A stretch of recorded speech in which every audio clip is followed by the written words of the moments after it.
Noong mga panahong ito, meron ng sariling pamilya si Fausto. Matagal na silang nakatira sa Limon Norte, kaya naman yung mga tao sa baryo, hindi na iba sa kanya. Alam na rin niya ang kalakaran sa lugar, lalo na ang mga diskarte pagdating sa paghahanap buhay. Ayon sa kanya, na sa mga taong ito paglalako ang pangunahing bumubuhay sa mga anak niya. Mula Limon Norte, naglalakbay siya patungo sa lugar ng Dapawan para lamang maibenta ang mga daladala niyang paninda. Hindi birong distansya ng lugar na yon mula sa kanila, kaya 3:00 pa lang ng madaling araw, umuusad na siya kasama ang kanyang mga kalabaw. 2 beses sa isang linggo niya ito ginagawa dahil madalas inaabot siya ng 2 araw sa bayan. Minsan kasi, kailangan niya talagang magsakripisyo ng oras kung gusto niyang maubos ang lahat ng kanyang dala. Naunawa naman ito ng kanyang asawa, kaya hindi na sila nagkakagulo sa sandaling umuwi siya ng wala sa oras. Ganon at ganon palagi ang kanyang ginagawa, hanggang sa nakasanayan na ito ng kanyang mga anak. Dagdag pa ni Fausto, nakagaya lang din naman siya ng ibang tao. Simpleng namumuhay, walang alam sa lihim na karunungan, at higit sa lahat, hindi pa nakakaranas ng mga bagay na hindi kayang ipaliwanag. Anya, na mula pagkabata, wala talaga siyang naranasang ganon. At oo, nakikinig siya sa mga kwento tungkol sa mga aswang, ngunit tumanda na lang siya lahat-lahat. Wala siyang nakitang ganoong uri ng mga nilalang. Ang pinakatumatak lang noon sa kanya ay nung sinapian ang kapitbahay nila. Di man yun malala, base sa mga istorya, problemado lang umano ito, kaya naghahanap ng paraan para mag-eskandalo. Agad din namang nalimot ang tungkol dito, kaya nagpatuloy ang kanyang pagiging mangmang pagdating sa lihim na karunungan. Ngunit pagsapit ng taong 1959, habang papalapit ang Semana Santa, may napadaang matandang manlalako sa lugar nila. 3 araw yun naroon at nagpapakita lamang ito tuwing binabalot na ng kadiliman ang kalupaan. Bawat bahay kinakalampag ng matanda at ayon sa mga nakakaranas ng panggagambala nito, paulit-ulit umano itong humihingi ng tulong. Wala silang ideya kung anong hinihingi nito, kaya naman imbis na pakinggan, sinasaraduhan na lamang nila ito ng kanilang mga tahanan. At sa sandali namang sumarado ang pinto, nagkukusaring umalis ang matandang yun. Medyo weirdo nga lang dahil sa hindi naman nila ito kilala, at literal na bago lang talaga yon sa lugar nila. Dagdag pa ng mga ito, na nagiging sakit na rin nila ito sa ulo, kaya imbis na problemahin, pinagsusumikapan nilang intindihin na lang ito. Nang marinig naman ni Fausto ang tungkol sa bagay na yan, dito na siya nagsimulang magtanong-tanong. Sa tagal na kasing naroon ang matanda, tila bang hindi pa rin ito nagagawi sa lugar nila. Kung ang ibang tao kasi pinagtatabuyan ito para kay Fausto, hangad niyang makausap ito ng maayos. Marami kasi siyang ibig itanong, lalo na sa mga bagay na inihihingi nito ng tulong sa kanila. Subalit tila bang naging maramot sa kanya ang tadhana. At habang tumatagal, ang pagnanasa niya na makausap ito, unti-unti na ring nawawala. Iisip niya na, hindi talaga sila magkakatagpo dahil karamihan sa mga nagre-reklamo ukol dito, literal na merong bilang sa kanilang baryo. E samantalang siya, isa lang na ordinaryong tao, naghahanap buhay sa araw-araw para makaraos. Ngunit lingid sa kanyang kaalaman, malapit na pala ang panahon na magiging dikit silang dalawa. 2 linggo bago sumapit ang mahal na araw, sa hindi inaasahang pagkakataon, may tumigil na manlalako sa harapan ng bahay nila. Nataong nasa labas naman siya nun, gawa ng malimit niya itong gawin kapag pagod siya. Ang gusto niya kasi, kapag nagmemeryenda at nagkakape, nakikita niya ang lugar nila. Kumbaga, yun na ang pinakapalipas oras niya at pampawala na rin ng pagod. Maya-maya pa, Pagsilay niya sa tumigil na kangga sa harapan ng bahay niya, dito niya nakita ang isang matandang lalaki na paugod-ugod na akong kumilos. Pagbaba nito sa kalabaw, agad niyang nakita ang hawak nitong maliit na itim na baul. Wala siyang ideya kung ano ito. Kaya naman dala ng kuryoso, naghintay siya na kausapin siya nito. Hindi naglaon. Nang makalapit na ang matanda sa kanya, may hinahon naman itong nagsalita. Ikaw ba si Fausto, Ginoo? Sabi ng mga taga rito, isa kang manlalako. Matagal ka na ba sa trabahong yan? Bungad na wika nito. Aba oo, matagal na ho ako rito. Katunayan nga ho niyan, ito ang ipinambuhay ko sa mga anak ko. Bakit ho? May ipapasabay po ba kayo? Sabihin niyo lang, baka meron ako may tulong. Nang marinig naman ito ng matanda, dito na ito unti-unting napangiti. Bagaman hindi pa ito nagsasalita, alam niya sa kanyang sarili na meron talaga itong ipapagawa. Ilang minuto pa ang lumipas, bigla nitong ipinakita sa kanya ang baul, kasabay ng pagwiwika nito ng, Pwede bang dalhin mo ito sa lugar ng Odyongan? Hanapin mo ang albularyong nagngangalang Amersyo.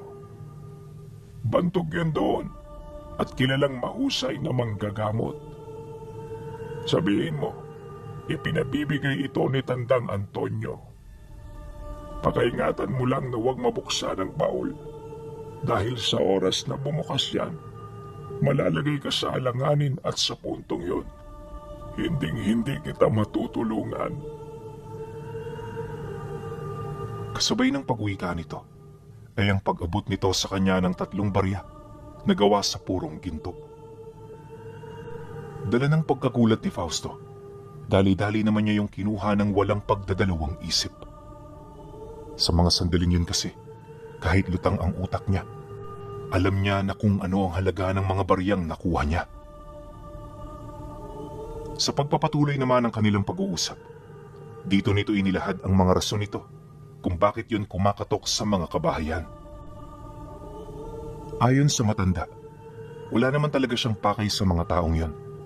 At kaya lang naman siya roon lumalapit ay dahil sa gusto niyang malaman kung sino ang mga manlalako sa baryo. Dagdag pa nito na, di na kasi siya pwedeng umusad pa patungo sa karatig lugar dahil sa dami na nang nangyari sa kanya. At kung magpupumilit pa siya, malakas ang tsansa na siya ay mapahamak at makadamay ng mga inosenteng tao. Nang marinig naman ni Fausto ang sinabi nito, doon siya nagtanong ukol sa kung anong rason nito. Mahabang kwento, Fausto. At kahit gusto ko mang sabihin sa iyo, hindi ito po pwede. Alam mo kasi, minsan may mga bagay na kinakailangan na lang natin itago para sa ikakapayapa ng iba. Naiintindihan mo naman siguro ang ibig kong sabihin. Dahil sa sinabi nito, nagpumilit siyang magmatigas. Alam niya sa kanyang sarili na hindi siya pwedeng tumanggap ng kahit na anong pabor hanggat hindi niya alam ang kasalukuyang sitwasyon.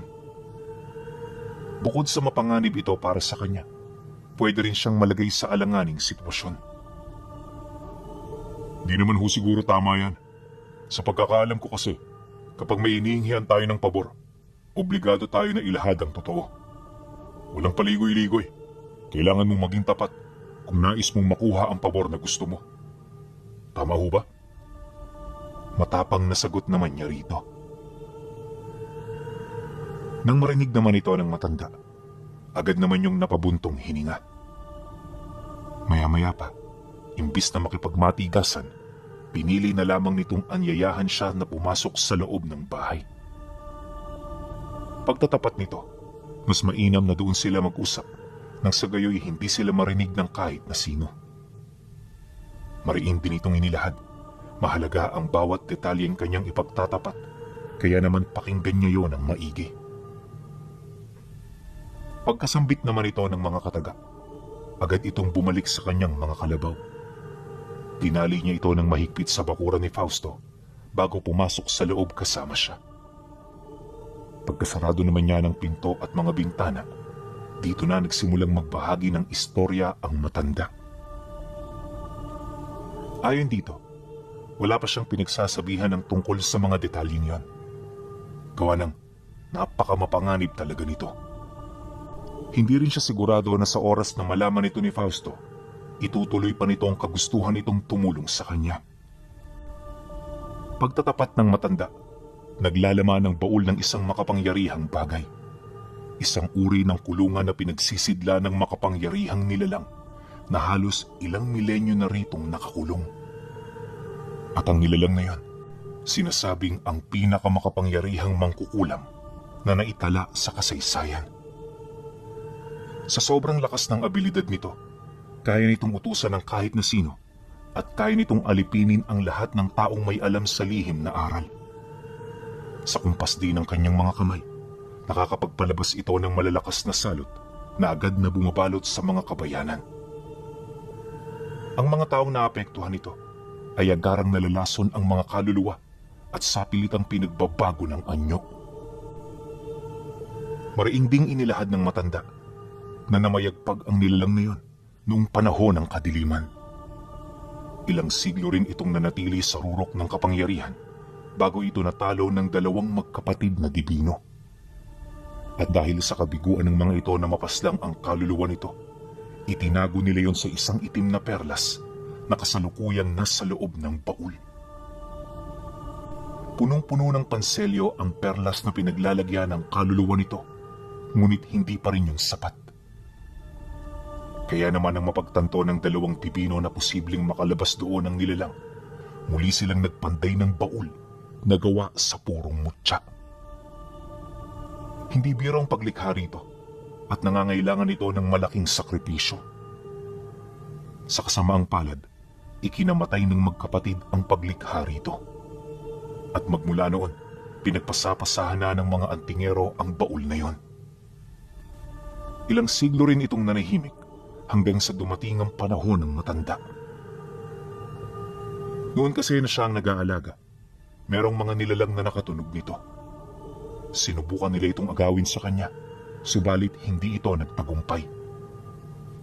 At magmula noon, patuloy na itong naglalakbay, naghahanap ng malalakas na albularyo na pwedeng magtago sa baul. Dagdag pa nito na, sa loob ng ilang taong pagtakas, nasaksihan niya ang kamatayan ng marami sa mga taong malalapit sa kanya. Ang sakripisyo ng mga ito naging daan upang makarating siya sa lugar ng Romblon. Nauunawaan mo na ba kung bakit ko ito hindi sinasabi sa kung kani-kaninong tao lang? Ngayon alam mo na ang lahat. Nais mo pa bang magpatuloy? O kakalimutan mo na lang itong ating mga pag-uusap? Wika ng matanda, pagkatapos nitong mailahad ang lahat ng ibig niyang malaman. Pagkarinig naman ni Fausto sa sinabi nito, hindi siya natinag. Sa halip inilahad niya rito na nakahanda pa rin siyang gawin ng nararapat. Dagdag pa niya na malapit lang ang lugar na pinapapuntahan ito sa kanya, kaya naman magiging madali lang ito. Mariin din niyang inilahad na alam na niya ang pasikot-sikot sa kanilang lugar, kung kaya't wala itong dapat na ipag-alala. Ano man ang mangyari, madadala at madadala niya ito. Nang marinig naman ng matanda ang kanyang sinabi, bigla naman yung napangiti. Pagpang-abot ng kanilang paningin, muli pa itong naglabas ng 5 piraso ng gintong barya, kasabay ng pagwiwika nito sa kanya ng, siguraduhin mo lang, sapagkat ayoko nang nabibigo ako. Kung gayon, wala na pala tayong dapat pag-usapan. Bukas na bukas umalis ka na, habang kaya ko pa silang pigilan.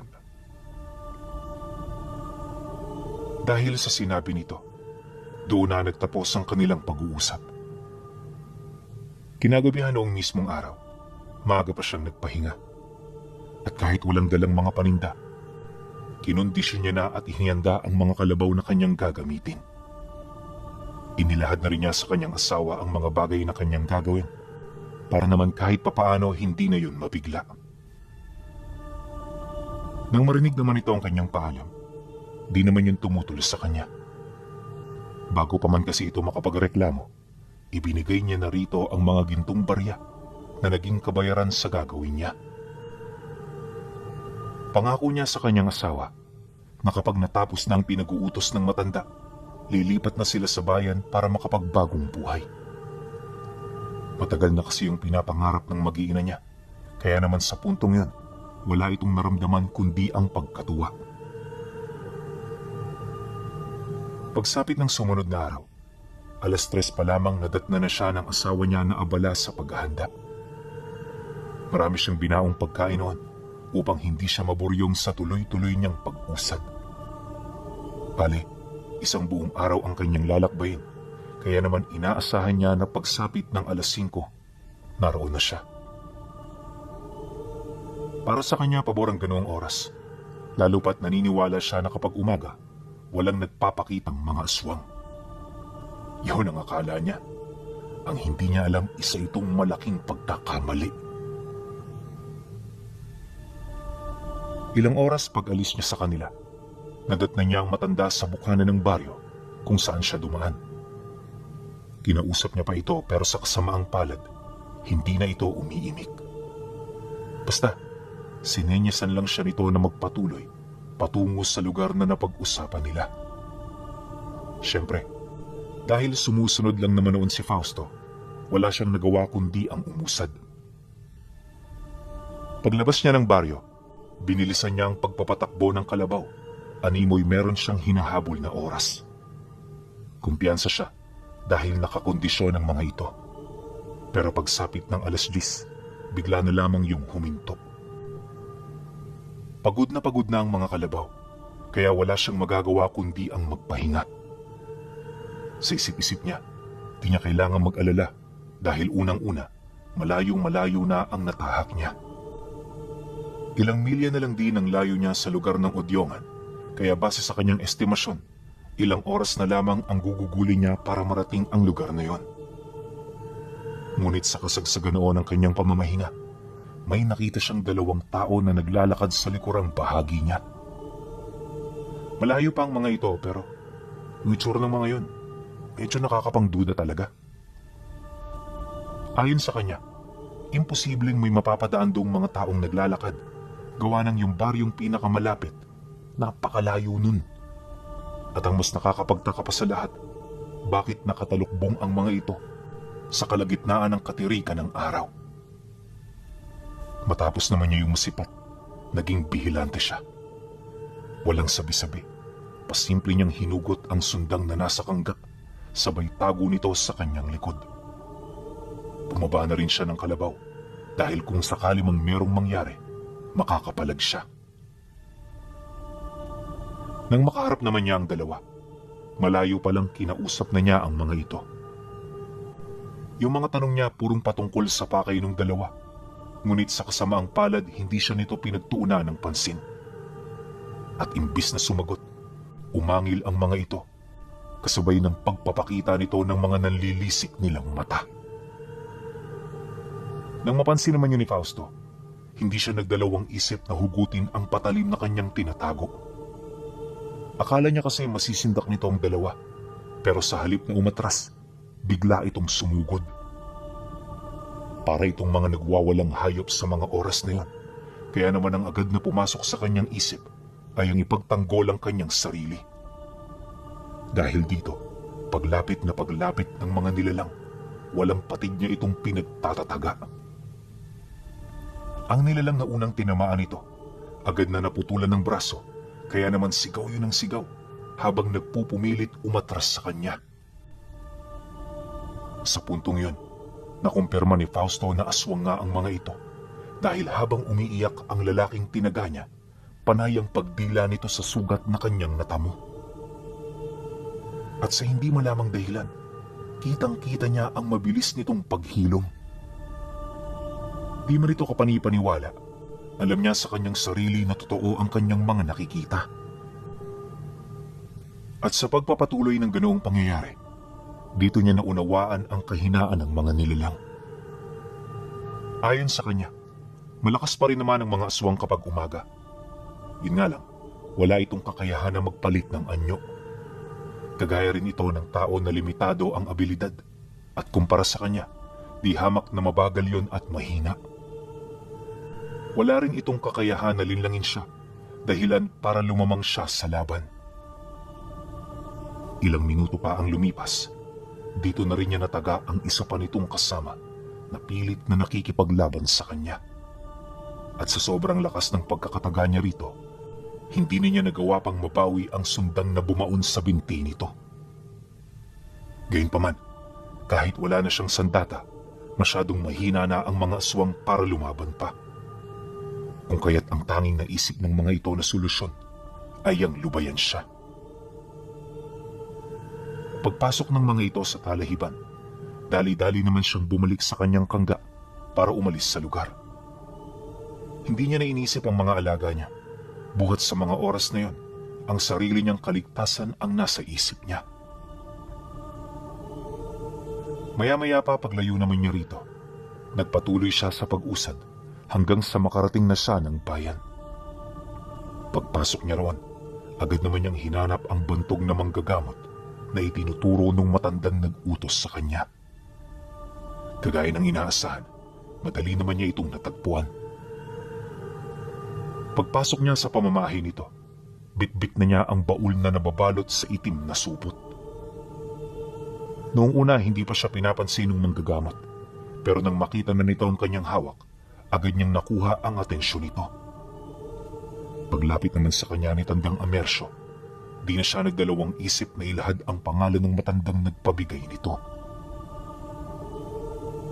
Nang marinig naman niyo ng matanda, sa halip na kunan nito ang baul, tumanggi ito.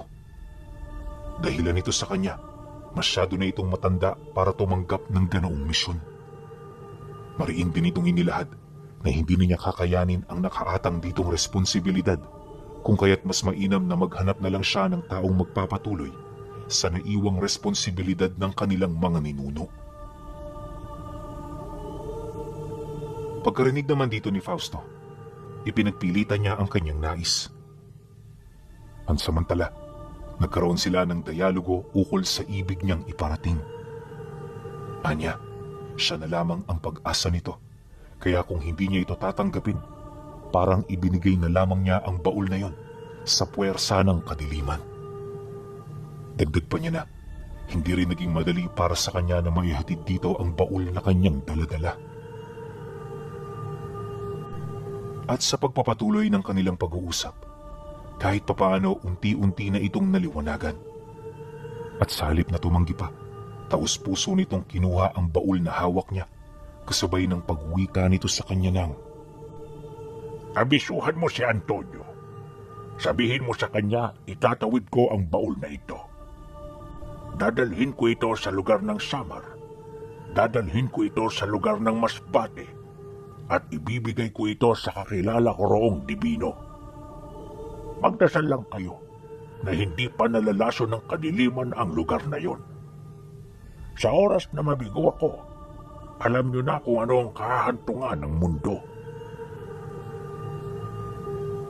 Nang marinig naman niya ang sinabi nito, tumangulang naman siya at nagpasalamat. Pagkatapos ng kanilang pag-uusap, dali-dali naman siyang lumabas ng bahay ng matanda para bumalik na sa kanila. Walang kaide-ideya noon si Fausto sa mga pangyayaring maaabutan niya sa baryo. Ilang oras ang dumaan, abot tanaw na niya ang kanilang lugar. Sa unang tingin, wala naman siya roong napansing kakaiba, kaya naman naging mahinahon at panatag siya. Ngunit habang papalapit, dito na siya nakarinig ng mga taong sumisigaw. At kahit malayo pa, alam niya na meron doong nangyayaring kakaiba, kaya naman nagmadali na rin siya. Ilang metro ang layo sa bukana ng baryo, may nakita siyang nasusunog na tahanan at nagtatakbuhang mga tao. Sa bubunga ng bawat bahay na nakatirik, kapansin-pansin ang mga nilalang na nakatayo roon. Hindi nagtagal, pagsilay naman niya sa kanyang pamilya, dali-dali niya itong sinenyasan na lumapit sa kanya. Nang masipat naman siya nito, di na rin ito nagdalawang isip na tumakbo papalapit. Habang binabagtas ng kanyang mag-iina ang daan, panay na ang pag-iyak nito, buhat sa mga pangyayaring hindi nito inaasahan. Paglapit naman ito sa kanya, dito nito inilahad ang mga nangyari bago sumapit ang sakuna. Ayon sa asawa niya, na kung hindi sila prinotektahan ni Tandang Antonio, hindi sila makakaligtas. Dagdag pa nito na kasalukuyang nakikipaglaban noon ang matanda sa baryo upang iligtas ang maraming tao. Kasama rin ito ang mga albularyong tumutulong para mapigilan ang pananalasa ng mga nilalang na nasa panig ng kaliwa. Pagkarinig niya sa sinabi nito, di na siya nagdalawang isip na patakbuhin ang kanyang mga kalabaw. Gustuhin man niyang tumulong sa iba, alam niya na kapag ginawa niya ito, babagal lang sila. Kalahating oras pa ang dumaan, tila bang nawala na siya sa direksyon na gusto niyang tahakin.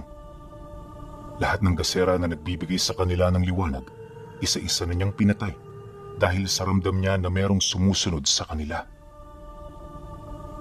At para tuluyang makakubli sa mga nilalang, itinabi niya sa masukal na kakahuyan ng kanyang mga alaga. Mula roon, naglakad sila ng ilang milya hanggang sa marating nila ang paanan ng bundok. Unang beses nilang marating ang lugar, kaya naman habang nagmamasid, punong-puno ng pangamba ang kanilang mga isip. Yung mga sigaw kasi ng mga kababaryo nila, literal na naririnig nila sa lahat ng direksyon. Kaya naman ang buong akala nila na nasa malapit lang ang mga nilalang na yon. Maya-maya pa, pagdungaw naman ni Fausto sa itaas ng puno, may nakita siyang isang nilalang na may daladalang binatilyo. Tangan-tangan niya ito at habang nakaupo ito rito, patuloy na umaagos ang dugo mula sa kalunos-lunos na biktima. Di na rin yung gaanong kumikilos, indikasyon na wala na yung buhay. Matapos naman niya yung masilayan, agad niyang inabisuhan ng kanyang mag-iina na huwag gumawa ng kahit na anong ingay. Di rin niya ito pinatingin sa lugar kung saan siya nakasilip upang hindi ito balutin ng takot sa katawan. Importante na hindi ito makita ng kanyang pamilya dahil sa alam niya na nakakagawa ng mga hindi inaasahang kilos ang mga taong naunahan ng takot sa kanilang mga katawan. Mabuti na lang talaga, masunurin sa kanya ang mga anak niya. At kahit nahihirapan ito, nanatili lang yung tahimik at nakasunod sa lahat ng kanyang mga sinasabi. Ayon sa kanya, na dahil sa pangyayaring yun, nasaksihan niya kung papaano manginain ang mga aswang. Yung nilalang na nakita niya, inunang balata ng binata, tsaka nito sinimulang kagatin ang mga litid at laman.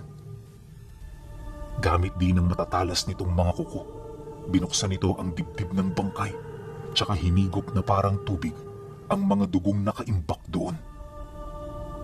Walang kaarte-arte rin itong kinain ang mga bituka, maging ang puso at atay ng biktima. Nang maubos na nito ang laman loob, dito na nito sinimulang kainin ang mga laman sa tadyang at kulugod. Pinugutan na rin yun ang ulo ng nilalang, tsaka pinagpupuputol ang mga parte ng katawan na hindi na nito mapakinabangan. Pagkatapos inimbak nito sa sanga ng puno ang mga karne na para bang itatago niya pa ito sa susunod niyang pagkain. Matapos itong gawin ng nilalang, tsaka pa lamang nito iniwan ang labi. At sa maniwala man kayo o hindi, para madala nito ang lahat ng karne, inimbak niya yon sa kanyang lalamunan. Kung nakakita na kayo ng ibong dumadagit ng isda, ganoon ang ginawa ng aswang. Halos magmukha na nga itong palaka, buhat sa abnormal na paglaki ng lalamunan nito. Ilang segundo pa ang lumipas.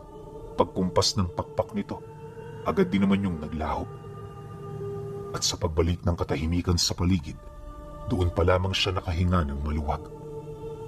Panatag noon ang kanyang puso na para bang wala ng panganib na darating. Kinabukasan pagsikat ng araw, nagpasya itong si Fausto na bumalik ng baryo. Para magawa niya yon ng mas mabilis, iniwan niya sa kangga ang mag-iina niya Sinigurado din niyang may armas siyang dala sa paniniwalang meron pang mga nagtatagong nilalang sa lugar nila. Pagdating naman niya sa lugar na yon, wala siyang nakita kundi ang mga kabahayang wala nang naninirahan. Binabalot na rin yon ng makapal na usok. Animoy matagal na itong tinalikuran ng mga taong minsang nakatira rito.